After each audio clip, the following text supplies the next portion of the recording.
Beans curry ఇలా చేసి పెట్టారంటే ఇష్టపడిన వారు ఎవరు ఉండరు. అంత టేస్టీగా ఉంటుంది.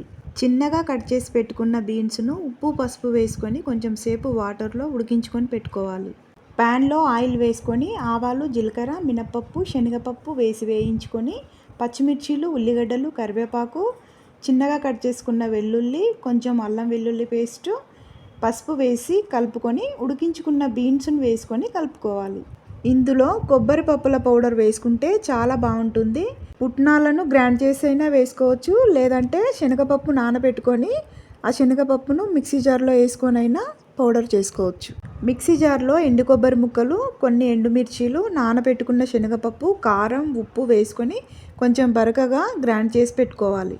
దీన్ని బీన్స్ ముక్కలలో వేసుకొని కలుపుకొని మూత పెట్టుకొని కొంచెం సేపు ఫ్రై చేసుకోవాలి. బీన్స్ ముక్కలు ఉడికిన తర్వాత కొంచెం ధనియా పౌడర్ కొత్తిమీర వేసుకొని కలుపుకోవాలి. ఫస్ట్ వాటర్లో బీన్స్ను ఉడికించుకోవాలి. ఇప్పుడు ఇందులో వాటర్ పోసుకోవద్దు, పొడి పొడిగా ఉంటే బాగుంటుంది. ఇలా చేసుకొని దీనిలో చింతపండు చారు వేసుకొని తింటే సూపర్ ఉంటుంది. మీరు కూడా ఒకసారి ట్రై చేయండి. నచ్చితే ఒక లైక్ చేయండి. ఇప్పటి వరకు నా ఛానల్ ఎవరైనా సబ్స్క్రైబ్ చేసుకోకపోతే నా ఛానల్ని సబ్స్క్రైబ్ చేసుకోండి.